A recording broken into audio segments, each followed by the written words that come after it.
Kali ini kita akan masuk ke poin tentang penyiapan larutan kerja. Kita akan melihat contohnya hanya dua saja, yaitu larutan asam sulfat dan natrium hidroksida. Beberapa langkah yang secara umum harus ditempuh untuk membuat larutan adalah yang pertama, identifikasi bahan atau zat. Kita lihat karakteristiknya dulu, mulai dari wujudnya, apakah dia termasuk padat atau cair, kemudian bahayanya seperti apa. Kita bisa cek MSDS atau material safety data sheet-nya. Kemudian setelah itu cek ketersediaan alat. Jadi siapkan alat yang sesuai dengan karakteristik bahan dan jenis larutan yang akan dibuat. Kemudian langkah ketiga adalah pilihlah rumus yang sesuai dengan zat yang tadi telah diidentifikasi, apakah dia padat, apakah dia cair. Kemudian hitung kebutuhan zat dengan rumus yang tepat. Nah, selain itu sesuaikan dengan alat yang tersedia dan juga kapasitas timbangan. Nah, tahap terakhir barulah kita ke pembuatan larutannya. Buatlah larutan sesuai dengan karakteristik zat tersebut dan juga jenis larutan. Misalnya apakah kita akan buat larutan baku primer, baku sekunder, baper, atau larutan lainnya. Nah, kemudian kalau kita lihat rumusnya, kita lihat rumus yang paling dasar yang memang sepertinya kita sudah kenal dari lama gitu ya. Yang pertama ini adalah mol. Mol ini adalah gram per mr. Kemudian untuk konsentrasi ini ada molaritas, kemudian ada normalitas. Untuk molaritas ini adalah mol dibagi liter. Kemudian untuk normalitas ini bisa kita tentukan dari molaritasnya, di mana normalitas ini adalah molaritas kali ekuivalennya. Nah, kemudian untuk molaritas pun kita bisa turunkan rumusnya dari yang tadi, dari mol per liter, ini menjadi gram dibagi mr-nya atau berat molekulnya dikali 1000 dibagi mililiter. Jadi kalau tadi volumenya dalam liter, maka setelah diturunkan ini adalah volumenya dalam mili. Atau kita bisa juga gunakan rumus yang lain, di mana jika zat kita itu dalam bentuk cairan, dia punya massa jenis, dan juga ada persentasenya, kita bisa pakai rumus persen dikali rho kali 10 dibagi mr-nya. Itu untuk molaritas.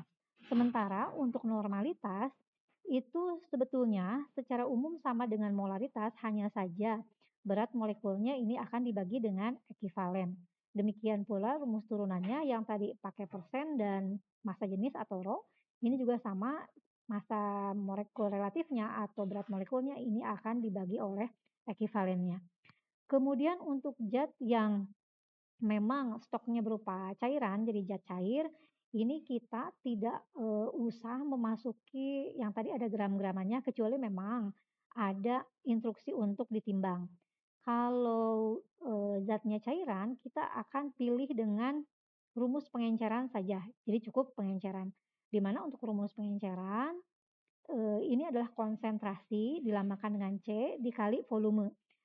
Sedangkan tanda 1 dan ini tanda 2 ini menyatakan, oh yang satu ini adalah sebelum pengenceran, yang lambangnya 2 ini adalah setelah pengenceran. Atau kita kenal sebagai C1V1 sama dengan C2V2, di mana C ini adalah merupakan konsentrasi yang memang itu bisa bervariasi, bisa molar, bisa normal, bisa ppm, bisa persen, dan lain sebagainya. Nah, kemudian untuk penimbangan sendiri, ini ada batas minimum dan maksimum penimbangan. Jadi secara general atau secara umum, berat minimum yang masih bisa ditimbang ini adalah 50 kali nilai batas bawah timbangan. Sedangkan berat maksimum ini adalah 80% nilai batas atas timbangan. Jadi jika timbangan kita misal memiliki rentang operasi antara 0,01 mg hingga 110 gram, maka timbangan tersebut dapat digunakan untuk menimbang bahan dengan rentang yaitu 0,01 dikali 50 atau sama dengan 0,5 mg hingga batas atasnya 110 kali 80% yaitu 88 gram. Nah, kemudian yang tidak kalah penting ini adalah tabel periodik. Kenapa kita gunakan ini? Karena di sini kita bisa melihat massa atom relatif ya. Jadi nanti untuk mencari MR atau berat molekul, kita bisa hitung dari masing-masing HR-nya, dari masing-masing atomnya. Nah, kita masuk ke contoh pertama. Kita akan membuat larutan asam sulfat.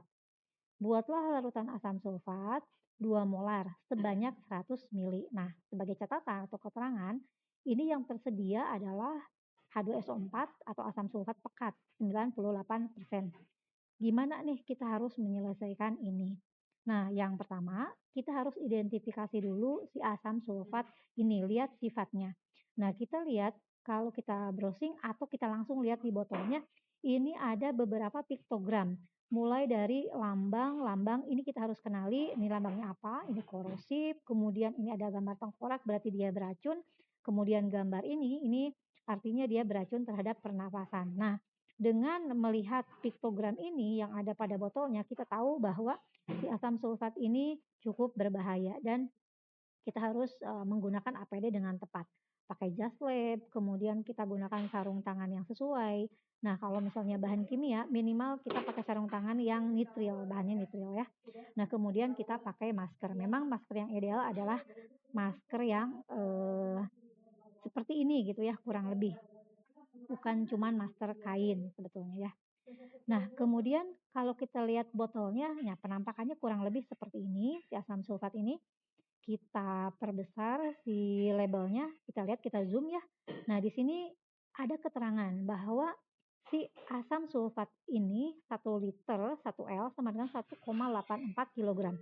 Ini artinya adalah massa jenis atau RO, di mana 1L sama dengan 1,84 kilogram ini artinya adalah 1,84 kilogram per liter.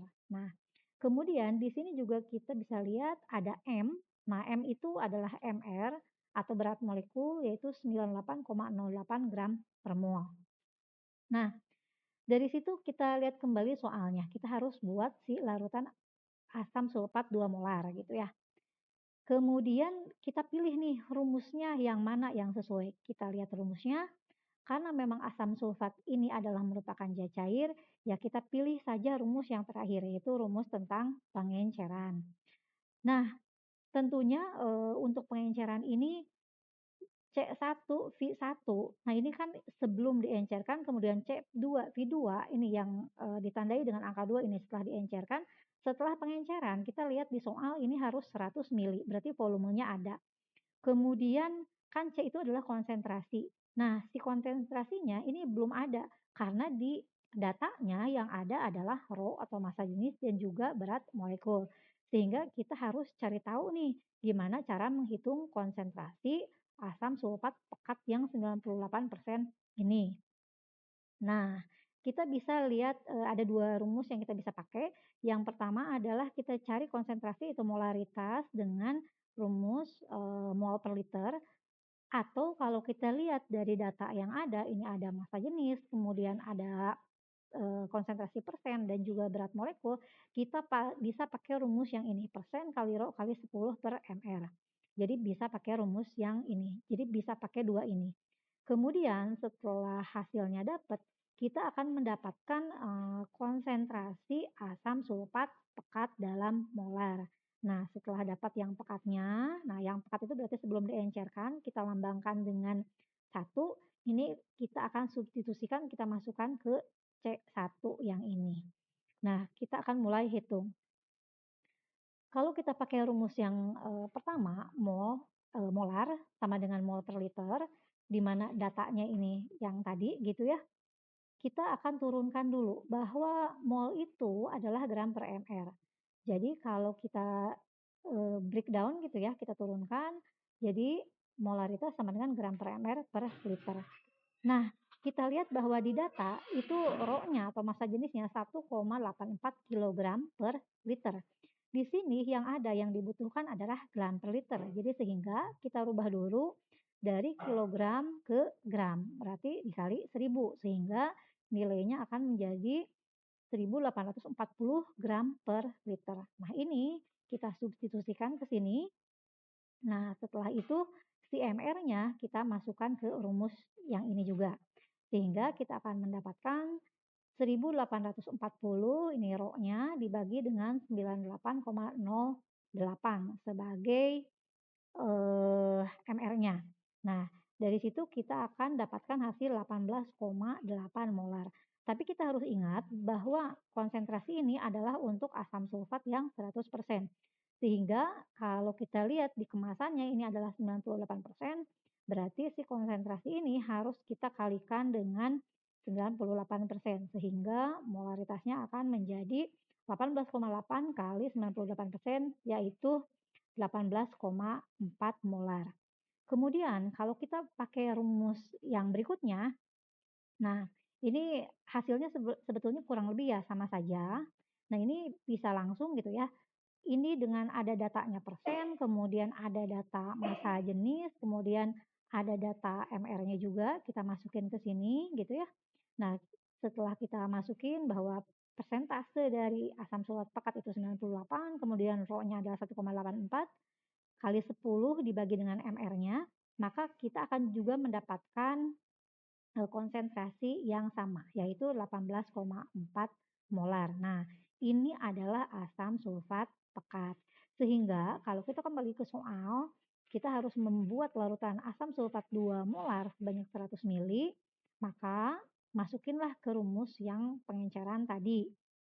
Nah, di mana 18,4 molar yaitu yang pekatnya, kemudian dikali volumenya berapa, jadi berapa yang harus diambil.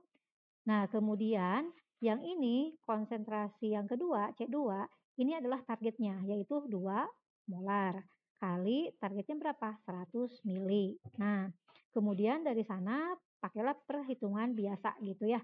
Jadi 18,4 dikali V1 sama dengan 2 kali 100.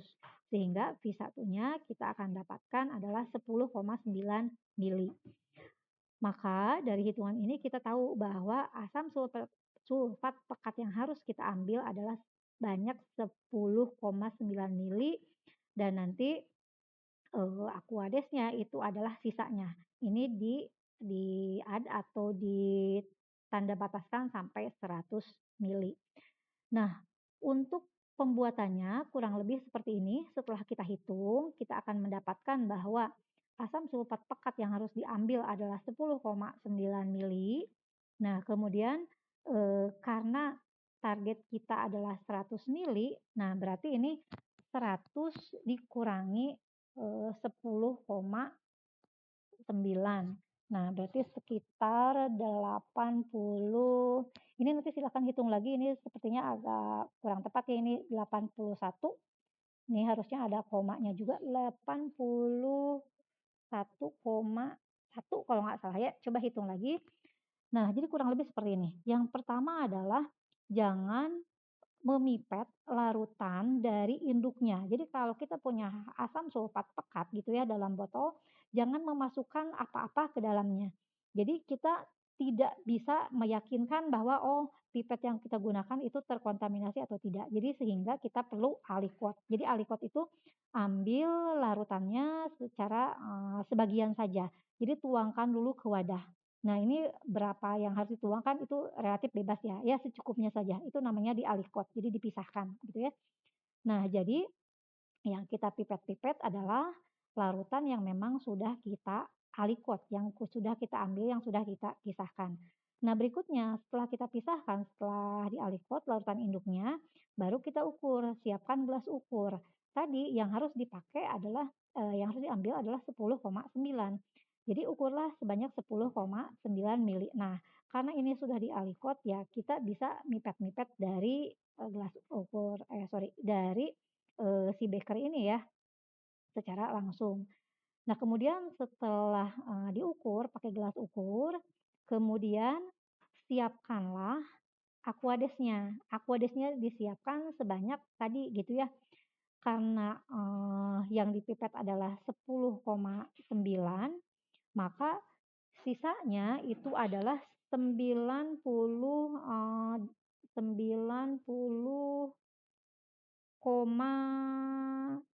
maksudnya ya, 89,1 mili. Nah ini, 89,1 mili aquadesnya disiapkan di sini.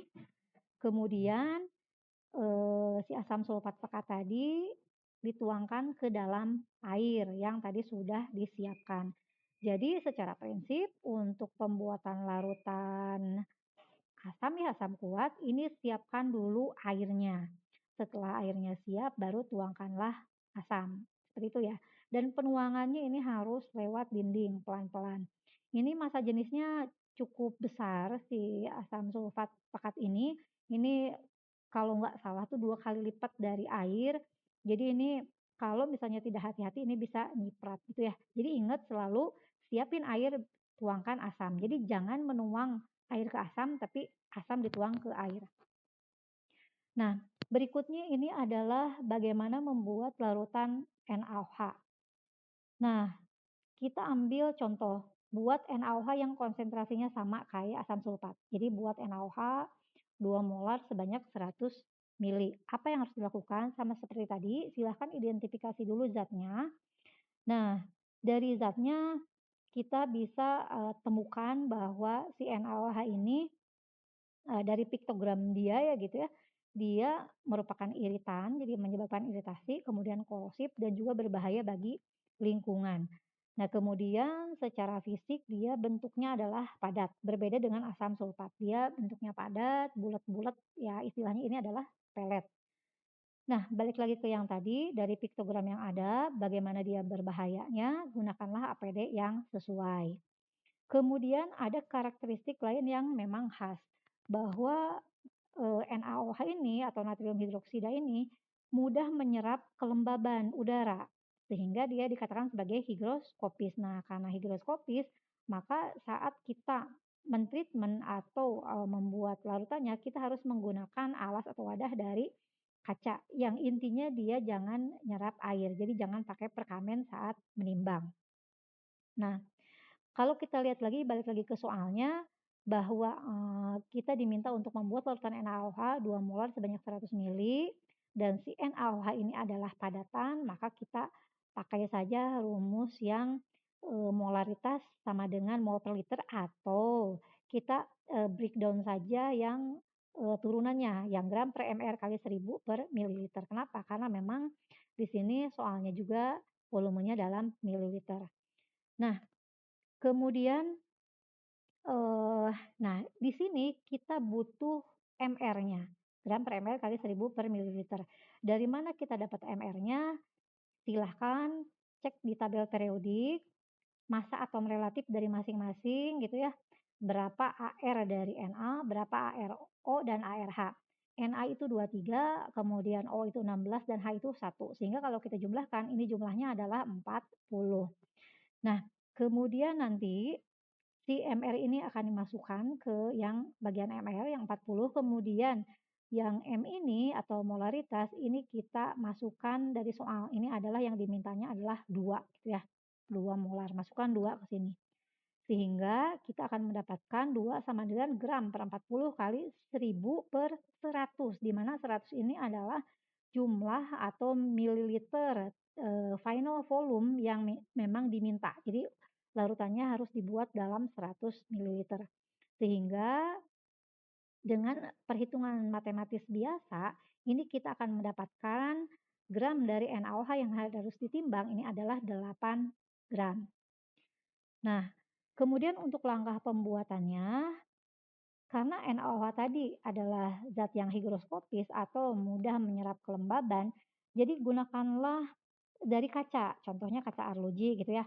Jadi timblanglah sebanyak 8 gram NaOH pakai kaca arloji. Setelah itu masukkanlah ke dalam wadah gitu ya, masukkan ke dalam wadah, kemudian tambahkan Aquades secukupnya, kemudian dilarutkan. Nah, setelah larut atau homogen, baru paskan, tambahkan Aquadesnya sampai volume akhirnya 100 mili. Demikian, beberapa contoh, enggak beberapa contoh ya, hanya 2 contoh untuk membuat larutan, asam dan basa. Baik, terima kasih.